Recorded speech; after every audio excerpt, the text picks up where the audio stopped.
Yo, Dre, I got something to say. Today we're going to talk about the death penalty, or state-sponsored killings or murder, or it's actually a descendant of lynchings. They kind of go toe in toe, which we'll talk about. But before I get started on all this, my YouTube manager, son, has told me that 95% of my video views are from non-subscribers. So please take a minute to subscribe. It only takes a second. It's free.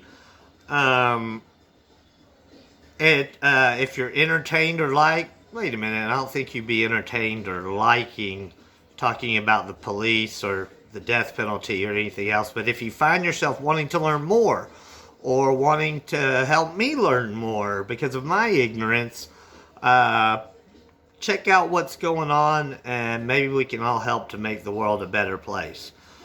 Okay, back to the death penalty. As we get out of bed today in early December of 2020, the year of the virus and whatnot, our government, our state, or our tax dollars have paid for killing someone, for executing someone. In consecutive days, we have killed Brandon Bernard, who was around the age of 18 when he took part in a situation where people were killed. He wasn't accused of exactly being involved in the killing itself. All that stuff is morality testers and other factors, which every single one of these death penalty cases is a big, why are we doing this again? How does this work out? And then last night, Alfred Bourgeois, a man with an intellectual disability, or some folks might be better be more versed with the R word. It's a word I don't use because of how offensive it is and how much it hurts and degrades populations that it exploits. Persons with disabilities, RETARDED. You won't hear me say that. So when we refer to persons with intellectual disabilities, you come up with where we're at and what's the best way to do that. But both Brandon Bernard being black and Alfred Bourgeois being black as well, you'll find that this death penalty, like policing, all work together and feed a system that in capitalism thrives on its war on the poor, which with the war on the poor, persons of color are obviously disproportionately affected by it. So I want to kind of start by talking about some of the unique spots in history we find ourselves in. Of course, Donald Trump is president right now. He's at the end of his presidency, referred to as a lame duck presidency. A lame duck presidency is after people have voted in between the outcome of the election or the end of voting and when the new president is sworn in. It's called a lame duck presidency, meaning there's a new person that's mandated by the people to come in with new ideas. So a lot of things in government kind of come to a shutdown. Well, Donald Trump continues to be unique in a lot of things, and killing folks is one of those unique things. Brandon Bernard and Alfred Bourgeois are one of many that are going to be killed in a lame duck presidency, which is unique in itself. By the way, they are the first two of 5 executions that we will federally do here. 4 of the 5, the first 4 are all black. The 5th being a white person, but unique enough, is a woman that we are scheduled to and plan to pay for and kill. Donald Trump has quite a history with the death penalty. Way before he was president, recently been movies about the Central Park 5. These are 5 young teenagers that were accused of killing a white woman in Central Park. Eventually, evidence proved, DNA, etc., that they were innocent of these crimes. Even after it was discovered that they were innocent, Donald Trump was adamant and in the press often about following through with executing these 5 black kids. Trump recently, or throughout his presidency, has said that drug dealers should be involved in the death penalty. He's had a big net for the death penalty. We'll talk about that, and we'll also say how everything's not Trump's fault as well, because this falls on other people as well, including Joe Biden. Okay, let's talk specifically about the death penalty. Like I said before, it is a descendant of lynchings. It is state-sponsored killing remedies justice, or as I referred to in previous videos, the policing, the 400 years of racism involved in our policing system.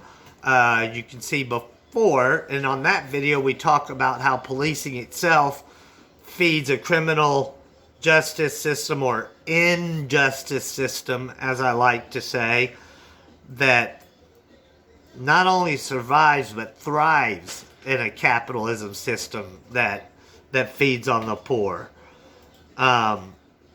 Police, under excessively funded city budgets, are kind of the gangs or the Gestapos, the people with guns that begin, or are the introduction to getting humans involved in the criminal justice system. Whereas executions, or the death penalty, would be the end of that result, because you're dead. The police stood under the umbrella of protecting and serving us, and capital punishment like police disproportionately is a racist system that affects persons of color much higher than white people. But with policing, I mean, we discussed in our other video, why would we continue to excessively fund a program? You know, right now the hot topics are defund the police. Oh no, the messaging. Well, screw or fuck the messaging. Let's talk about what's really happening here. We are excessively funding a broken, flawed system. It's defined by bias and error, and it targets the most vulnerable people in our society.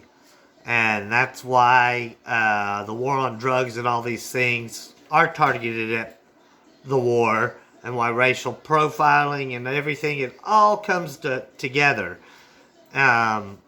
I recently had the opportunity to speak at a Black Lives Matter protest, which began as a protest. It ended up being a hug-a-cop type celebration of...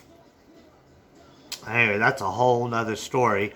Regardless, in that moment, talk, or speech that I had to a crowd protesting the death of George Floyd, Ahmaud Arbery, Breonna Taylor, since that protest, or since the last couple of weeks, we've had Casey Goodson a young black man in Ohio that was shot 3 times in the back. Witnesses say he was going through his front door with Subway sandwiches. The police, who once again have forgotten to put their body cameras on, have a different story, as they often do. But I'm sure with all that funding that we're giving them, they'll come up with a better way to kill people.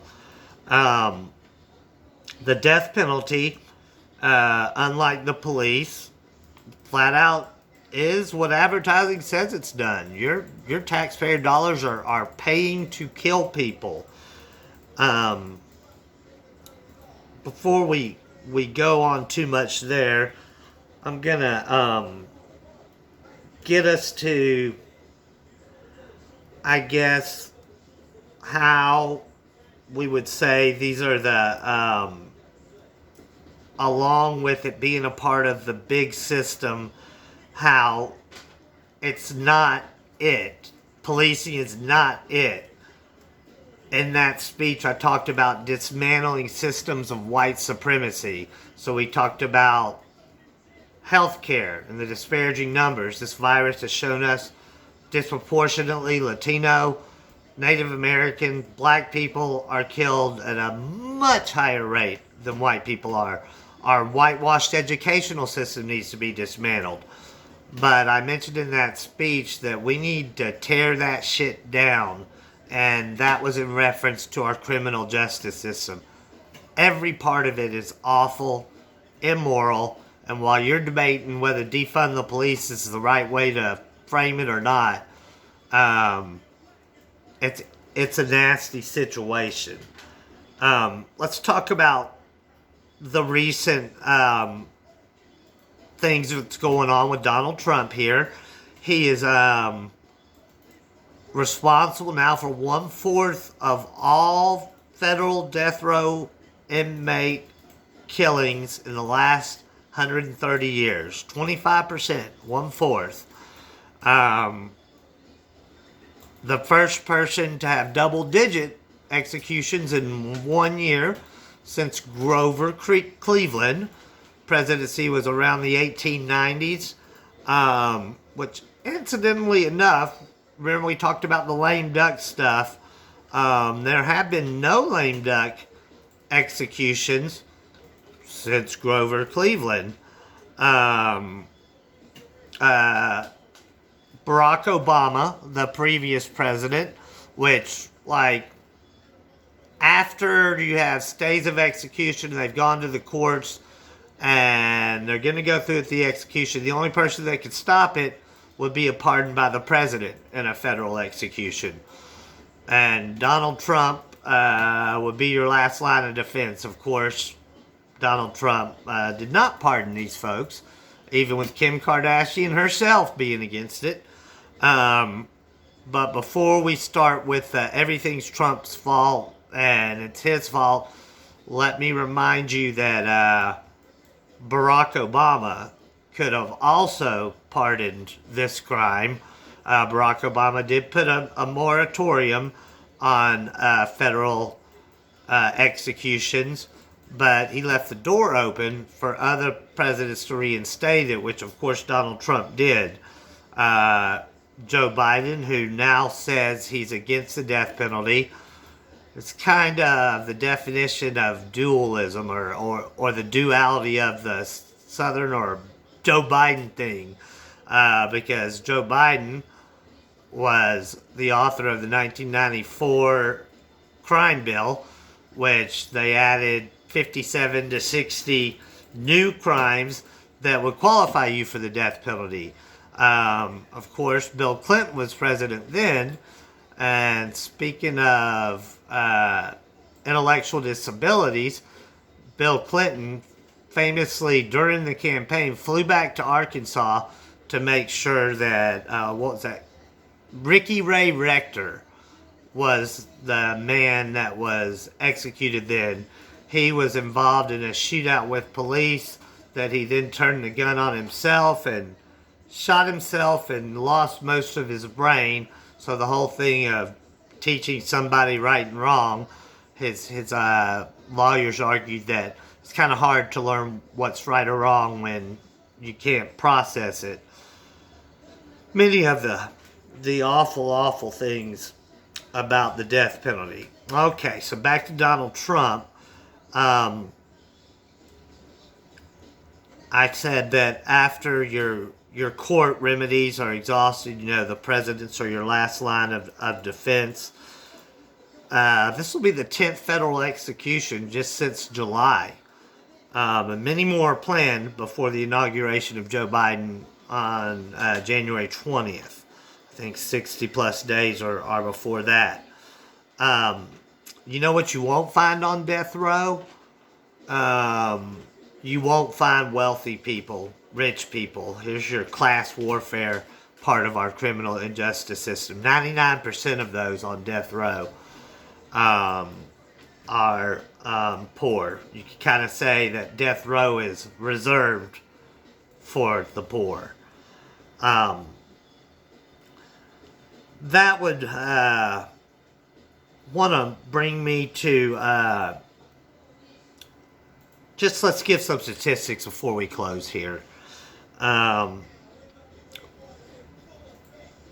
let's ask the question. We might need to say this 2 or 3 times. Why do we kill people who kill people to teach people that killing people is wrong? Seems like we have some sort of foundation there that just seems broken. On death row, the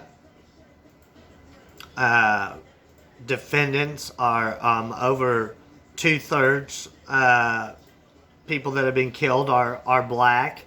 Right now, sitting on death row, 40% are black, 40% are white. Showed you some of the racial issues. Guess what else? You know what the victims of these suspects are? 70% of the victims in these crimes are white people. So you don't want to kill whitey. You might make the death penalty list there. As far as the history and the lynchings and the racism, since 1976, when the death penalty was reinstated after a long hiatus, of the over 2,000 plus, 1,250 of the 2,200 killings, executions, state-sponsored, have taken place in the South. Another 600 in Texas.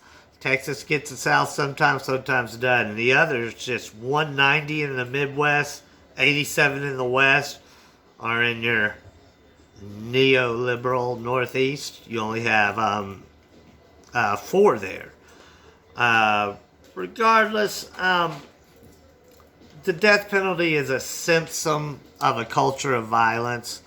It's not a solution. Statistics show, or even people's opinion, 90% of people polled would say it does not deter homicides or murder. Death penalty is the ultimate cruel, inhumane, and degrading form of punishment there is.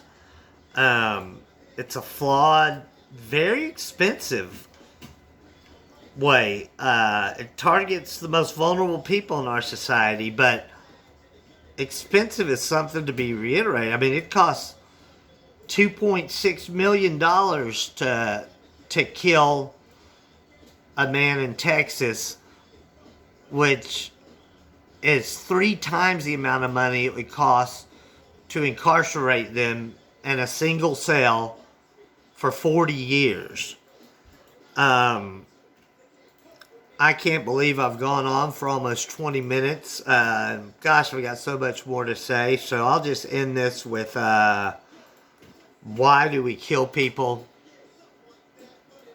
that kill people to teach people that killing people is wrong.